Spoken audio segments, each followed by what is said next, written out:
কেনেকুৱা লাগিছে ৰুম? মজা, গোটেই ৰিজৰ্টখনে কি ধুনীয়া আৰু ৰুমো ধুনীয়া। আহিয়ে উলটি মাৰা মাৰি দিছে সেইকাৰণে। দেহা কেনেকুৱা লাগিছে তোমাৰ? কেনেকুৱা? Hello' guys, welcome back to my new blog. আৰু এতিয়া মই গৈ আছোঁ ৰাতিপুৱাই চাটলৈ, কাৰণ চাটত কি কাম চলি আছে মই লাষ্ট 29 তাৰিখে আহিছিলোঁ, তাৰপিছত অহাই নাই। সিহঁতে কোৱা মতে গোটেই খুঁটাখিনি উঠাই গৈছে বোলে। মই ব্লগ চাওঁ এবাৰ। আৰু 29 তাৰিখে প্ৰথম কাম ষ্টাৰ্ট দিছিলোঁ। এতিয়া চাওঁতে আজি হৈ গ'ল 10 তাৰিখ। আজি মই ব্লগ বনাই আছোঁ। এইটো 10 তাৰিখে প্ৰথম মই খুঁটাটো আৰম্ভ কৰিছিলোঁ এইটো খুঁটাৰ পৰা। আপোনালোকক ব্লগ দিছিলোঁ। এই খুঁটাটোৰ পৰা মই কাম ষ্টাৰ্ট কৰিছিলোঁ। জাষ্ট এই খুঁটাটোৰ কাৰণে মই নিয়ম কৰিম বুলি ভাবিছিলোঁ, কিন্তু কথাটো হৈ গ'ল চাওঁতে 17টা খুঁটা ৰেডি হৈ গ'ল। পূৰা চাটৰ কমপ্লিট খুঁটা ৰেডি হৈ গৈছে। জাষ্ট এই যিটো ষ্টেয়াৰ আছে সেইটোহে হোৱা নাই। তো এটা খুঁটাত কিমানকৈ মেটেৰিয়েলছ পৰিছে মই যদি আজি ডেটত মই ক'বলৈ যাওঁ আপোনালোকক, মই গোটেইখিনি টনকৈ কৈ আছোঁ। ইয়াত কিমানখিনি মেটেৰিয়েলছ লাগিছে, কিমান কি লাগিছে, মই গোটেইখিনি এতিয়া মিস্ত্ৰীৰ লগত পাতি আপোনালোকক জনাই আছোঁ। কাৰণ আপোনালোকৰ মে বি প্লেন হ'ব পাৰে, কিন্তু আজিৰ বস্তুবিলাক যি দাম হৈ গৈছে, তো সেইটোৰ কাৰণে মই এতিয়া জাষ্ট পিলাৰকেইটাহে মাৰি ৰাখিম, যি 17টা পিলাৰ আছে। আৰু কেইদিনমানৰ পিছত মই ইয়াৰ ছাদখনৰ দিয়াৰ ব্যৱস্থা কৰিম। তো বলক মই এতিয়া আৰমানদাৰ পৰা গম পাওঁ এই খুঁটাকেইটাৰ কিমান ৰেঞ্জ আহিছে। এইটো খুঁটাৰ চাইজ কিমান? এইটোৰ 10-12। এইটো এটা খুঁটাত কিমান মান আহে? ৰড কিমান মান আহে ইয়াত? ৰড কিমান? 16 mm 2 পিচ আৰু 8 mm 2 পিচ লাগে, আৰু 12 mm 2 পিচ, আৰু খাৰু চাৰু এইবিলাক লাগে। আৰু চিমেণ্ট কিমান বেগ খায় এটাত? চিমেণ্ট 1 বেগ। আৰু গিটি পাথৰ 7 টিং বালু 6 টিং ন? মানে যদি এটা আপোনালোকে পিলাৰ, এনেকুৱা এটা পিলাৰ যদি 10-12 পিলাৰ এটা যদি আপোনালোকে গাঁঠিবলৈ যায়, এই পিলাৰটো গাঁঠোতে আপোনালোকৰ আহি যায় এক চিমেণ্ট 1 পেকেট চিমেণ্ট। মানে 1 পেকেট চিমেণ্টৰ দাম হৈ গ'ল আজিৰ ডেটত 480 টকা, যদি ভাল ডালমিয়া চিমেণ্ট লগাম বুলি ভাবে। আৰু সিহঁতে 5 mm মানে 16 mm 1 পিচ 16 mm মই যিহেতু তলৰটোত মই গোটেইখিনি টাটাৰ মাল লগাইছোঁ, এক চোতাও ইমান চোতা মই বেলেগ মাল লগোৱা নাই। তো সেইটোৰ কাৰণে মই ইয়াত এতিয়া ওপৰত লগাই আছোঁ মাইথান। তো মাইথানো বহুত বেছি ভাল হয়, যিহেতু এইটো লোকেল প্ৰডাক্ট। তো মাইথান আপোনালোকে লগাব পাৰে যদি ফাৰ্ষ্ট ফ্ল'ৰত আপোনালোকে প্লেন কৰি আছে। তো এটা যদি এনেকুৱা পিলাৰ এতিয়া আজিৰ ডেটত আপোনালোকে গাঁঠিবলৈ যায়, 16 mm মাইথানৰ এপিচৰ দাম আহি যায় নিয়াৰ এবাউট 1200 টকামান আহে। আৰু যদি আপোনালোকে 12 mm লয় 800 টকামান আহে, মানে এইটো 2000 টকা হৈ গ'ল। আপোনালোকে যদি প্লেন কৰি আছে তেনেহ'লে এই হিচাপটোত আপোনালোকে যাব পাৰে। আৰু মোৰ গোটেই টোটেল স্কুৱেৰ ফিট আছে এই গোটেই ঘৰটোত 2200 স্কুৱেৰ ফিট। তো মই যেতিয়াই বনাম লাহে আপোনালোকে ইয়াৰ আপডেটটো পাই থাকিব। তো এতিয়া ক'ত গৈ আছোঁ আপোনালোকে থাম্বনেইল দেখি পেলাই গম পাইছে। ৰিচু, মই আৰু আশা গৈ আছোঁ আজি গুৱাহাটীত গৈ আছোঁ এখন ৰিজৰ্টত থাকিবৰ কাৰণে। বেলেগ এখন ৰিজৰ্ট প্লেন কৰিছিলোঁ, বাট এইখন ৰিজৰ্টটো আৰিয়ান ৰিজৰ্ট যিখন আছে বুটিক ৰিজৰ্ট, সেইখনো বেয়া নহয়। তেনেহ'লে বলক আজি ক'ত গৈ আছোঁ বহুত দিনৰ মূৰত আমি আপোনালোকক দেখাই আছোঁ। এইটো চিধা কৰা নাই নেকি মালটো? হা, এইটো ঢালা নাই ন?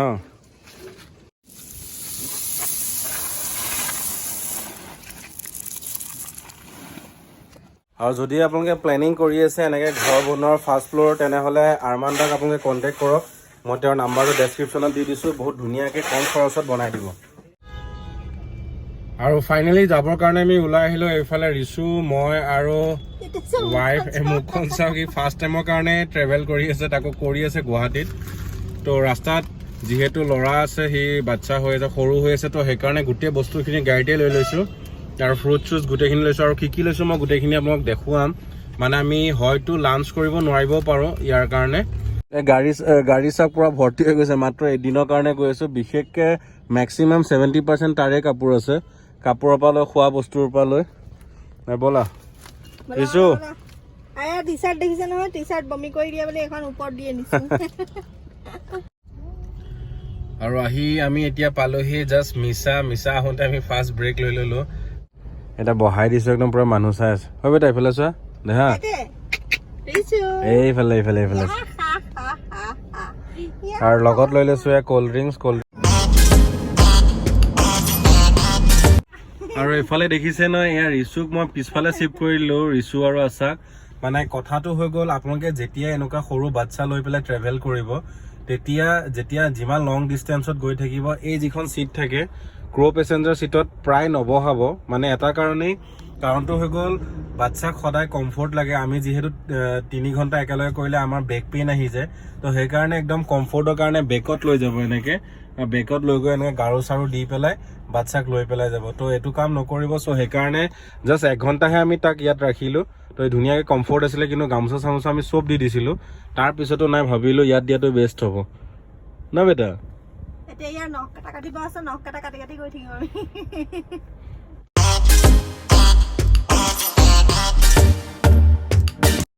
আৰু এতিয়া আমি ৰখি দিলোঁ ডাব খাবৰ কাৰণে। ইয়াত ডাব লৈ লৈছোঁ। তো ডাব লৈ পেলাই জাষ্ট ডাবৰ যিটো হেৰি আছে একদম পূৰা কোমলীয়াটো, সেইটো লৈ ল'ম। এইটো কি কাটি দিব নে কি? খোৱাৰ পিছত কাটি দিব।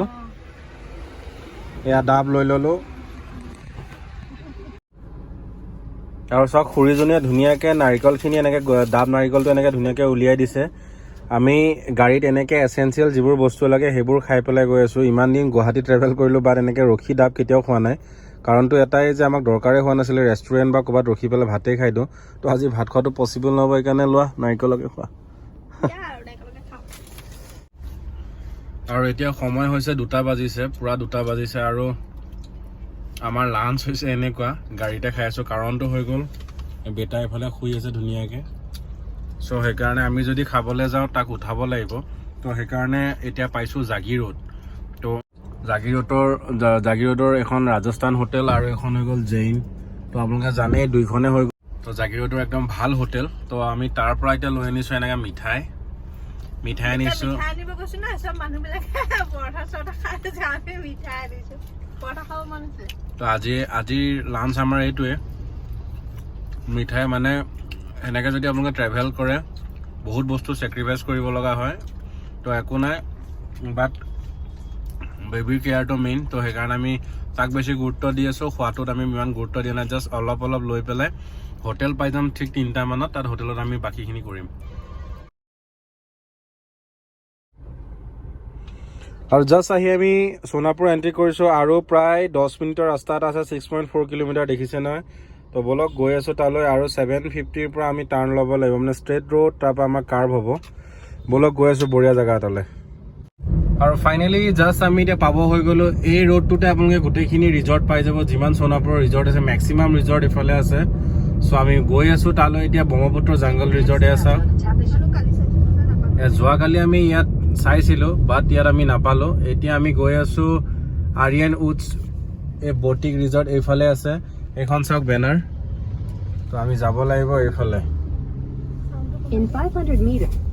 আৰু ৰোডটোৰ এটা বস্তু মোৰ বিশেষ ভাল লাগিছে, গুৱাহাটীত যিহেতু বহুত চাইড গ্ৰীনেৰী, পূৰা চাহপাত বাগানৰ, তাৰ মাজেদি যাব লাগে ৰিজৰ্টখন। এতিয়া আমি গৈ আছোঁ আৰু মোৰ পূৰা ভিডিঅ' অন থাকিব, আপোনালোকে চাই থাকক। বেনাৰ ওলাই গ'ল। আমি আহি পাই গ'লোঁ আমাৰ যিখন আজি ৰাতিৰ ডেষ্টিনেশ্যন আছে, য'ত আমি আজি ৰাতি গোটেইটো এনজয় কৰিম, ষ্টে কৰিম। আৰিয়ান উডছ বটিক ৰিজৰ্ট এয়া পাই গ'লোঁ। বাকী দেখাই আছোঁ। আৰু আহিয়ে জাষ্ট এণ্ট্ৰি কৰি ল'লোঁ ৰিচেপশ্যনত। গোটেইখিনি ৰুম চুম গোটেই চেক ইন হৈ গ'ল। আৰু এতিয়া মই গৈ আছোঁ লাগেজ লৈ পেলাই। বাকী গোটেই মই কেম্পাছটো আপোনালোকক দেখুৱাম। বিৰাট ধুনীয়া এটা ভাইব আৰু বিৰাট ধুনীয়া এটা এনভাইৰনমেণ্ট। গোটেইখিনি আপোনালোকক মই দেখাই আছোঁ। আৰু ফাইনেলি আহি পেলাই ৰুম লৈ ল'লোঁ। সেয়া ৰুমত এইফালে আছা। কেনেকুৱা লাগিছে ৰুম?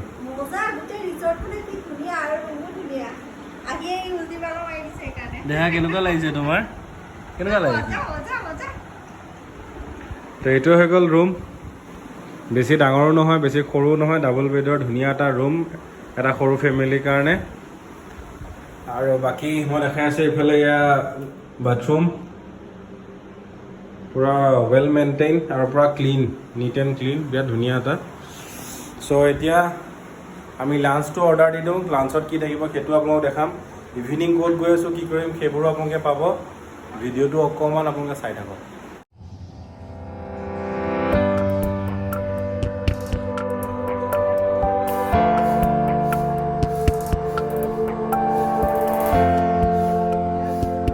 এই ৰিজৰ্টখনৰ ভিতৰত চাওক কি ধুনীয়া ডেক'ৰেশ্যন কৰা আছে এইবোৰ। মই গৈ আছোঁ এতিয়া ছুইমিং পুল এৰিয়ালৈ। বিৰাট ধুনীয়া এটা ডেক'ৰেশ্যন, দেখিয়ে মজা লাগি গৈছে এইটো চাওক। আৰু ওপৰৰ পৰা যদি আপুনি চাই এনেকা আল্টিমেট। মই এতিয়া আহিছোঁ ইয়াৰ পুল এৰিয়ালৈ। পুল এৰিয়াটো বিৰাট ধুনীয়া এটা লোকেশ্যনত ৰাখিছে, একদম টপত আছে। আৰু তলৰ এনেকৈ এইটো চাওক, এইটো দেখি পেলাই ডুবাইৰ মোৰ হেৰিলৈ মনত পৰি গৈছে, যিটো ডুবাই ফ্ৰেম আছে ঠিক তেনেকৈ আমি ইয়াত খাৰা হৈছিলোঁ যে, সেইটো মোৰ মনত পৰি গৈছে পূৰা। ইয়াত ধুনীয়া এনেকৈ 3টা পিচ কৰি থৈ দিছে। আৰু এইটোৱে হৈ গ'ল পুল এৰিয়া। এইফালে পুলত মানুহ আছে, চ' মই ওচৰৰ পৰা কেমেৰা কৰি দেখুওৱা নাই ইয়াত। এইটোৱে মই এতিয়া গৈ আছোঁ আকৌ পুনৰ ৰুমলৈ। ইয়াত যিবিলাক কটেজ আছে ধুনীয়াকৈ আপোনালোকে আহি বহি চিল বিয়াৰ লৈ পেলাই ধুনীয়াকৈ টাইম পাছ কৰিব পাৰে। গোটেইখিনি ইয়াত বহি এতিয়া ঠিক তেনেকৈ কৰি আছে। তো যিহেতু বেবী আছে, তো মই এতিয়া আকৌ বেক টু ৰুম। তো মই এতিয়া ৰুমলৈ গৈ আছোঁ। তো এই বটলৰ ডেক'ৰেশ্যনটো মোৰ ভাল লাগিছে, এইটো চাওক।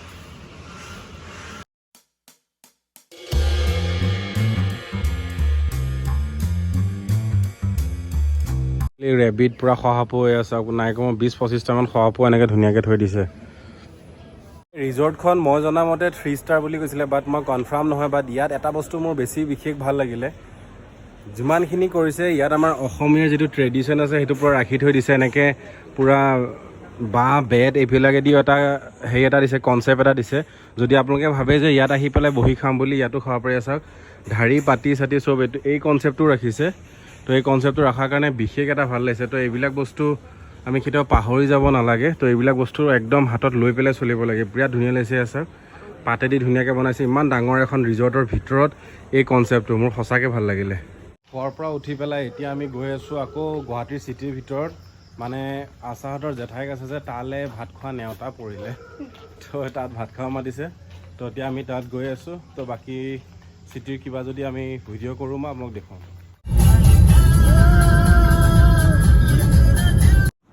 আৰু জাষ্ট এতিয়া আচাহঁতৰ ককায়েকৰ ঘৰৰ পৰা, বাবুদাহঁতৰ ঘৰৰ পৰা আহি পেলাই জাষ্ট এইমাত্ৰ পালোঁ জেঠাইহঁতৰ ঘৰৰ পৰা আহি।